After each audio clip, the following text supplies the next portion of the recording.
دوستو، فرعون کی ہلاکت کے بعد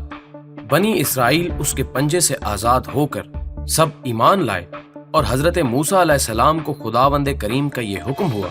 کہ وہ 40 راتوں کا کوہ طور پر اعتکاف کریں۔ اس کے بعد انہیں کتاب تورات دی جائے گی۔ چنانچہ حضرت موسیٰ علیہ السلام کوہ طور پر چلے گئے اور بنی اسرائیل کو اپنے بھائی حضرت ہارون علیہ السلام کے سپرد کر دیا۔ آپ 40 دن تک دن بھر روزہ دار رہ کر ساری رات عبادت میں مشغول رہتے اور ادھر سامری کو بنی اسرائیل کو گمراہ کرنے کا موقع مل گیا۔ بنی اسرائیل میں ایک شخص تھا جس کا نام سامری تھا،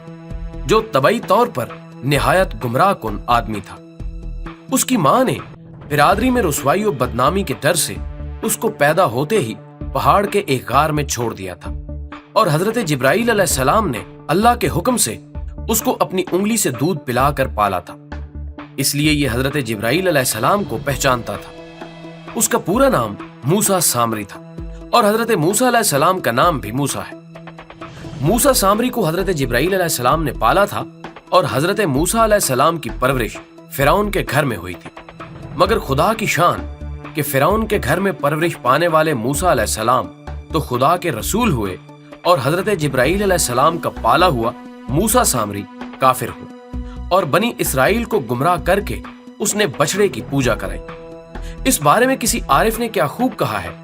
یعنی جب کوئی آدمی ازل سے ہی نیک بخت نہیں ہوتا تو وہ بھی نامراد ہوتا ہے، اور اس کی پرورش کرنے والے کی کوشش بھی ناکام اور نامراد ہوتی ہے۔ سو دیکھ لیجئے، موسیٰ سامری جو حضرت جبرائیل علیہ السلام کا پالا ہوا تھا وہ کافر ہوا، اور حضرت موسیٰ علیہ السلام جو فرعون کی پرورش میں رہے وہ خدا کے رسول ہوئے۔ اس کا راز یہی ہے کہ موسیٰ سامری ازلی شقی اور پیدائشی بدبخت تھا، تو حضرت جبرائیل علیہ السلام کی تربیت اور پرورش نے اس کو کچھ بھی نفع نہ دیا، اور وہ کافر کا کافر ہی رہ گیا۔ اور حضرت موسیٰ علیہ السلام چونکہ ازلی سعید اور نیک بخت تھے، اس لیے فرعون جیسے کافر کی پرورش سے بھی ان کو کوئی نقصان نہیں پہنچا۔ جن دنوں حضرت موسیٰ علیہ السلام کوہ طور پر معتکف تھے، سامری نے آپ کی غیر موجودگی کو غنیمت جانا اور یہ فتنہ برپا کر دیا کہ اس نے بنی اسرائیل کے سونے چاندی کے زیورات کو مانگ کر پگھلایا اور اس سے ایک بچڑا بنایا، اور حضرت جبرائیل علیہ السلام کے گھوڑے کی قدموں کی خاک جو اس کے پاس محفوظ تھی، اس نے وہ خاک بچڑے کے منہ میں ڈال دی تو وہ بچڑا بولنے لگا۔ پھر سامری نے مجمع عام میں یہ تقریر شروع کر دی کہ اے بنی اسرائیل، حضرت موسیٰ علیہ السلام خدا سے باتیں کرنے کے لیے کوہ طور پر تشریف لے گئے ہیں، لیکن خدا تو خود ہم لوگوں کے پاس آ گیا ہے، اور بچڑے کی طرف اشارہ کر کے بولا، یہی خدا ہے۔ سامری نے ایسی گمراہ کن تقریر کی کہ بنی اسرائیل کو بچڑے کے خدا ہونے کا یقین آ گیا، اور وہ بچڑے کو پوجنے لگے، اور 12,000 آدمیوں کے سوا ساری قوم نے چاندی سونے کے بچڑے کو بولتا دیکھ کر اس کو خدا مان لیا، اور اس کے آگے سربسجود ہو کر اس بچڑے کو پوجنے لگے۔ چنانچہ خداوند قدوس کا ارشاد ہے، ترجمہ، اور موسیٰ کے بعد اس کی قوم اپنے زیوروں سے ایک بچڑا بنا بیٹھی ہے، جان کا دھڑ تھا، وہ گائے کی طرح آواز کرتا تھا۔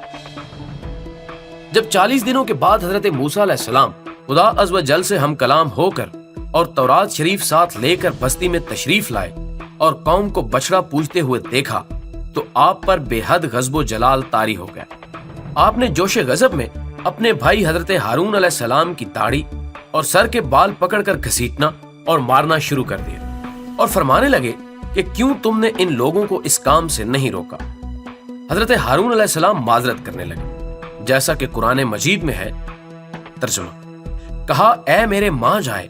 قوم نے مجھے کمزور سمجھا اور قریب تھا کہ مجھے مار ڈالے، تو پھر دشمنوں کو نہ ہنسا اور مجھے ظالموں میں نہ ملا۔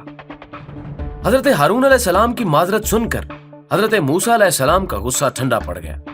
اس کے بعد آپ نے اپنے بھائی حضرت ہارون علیہ السلام کے لیے رحمت اور مغفرت کی دعا فرمائی۔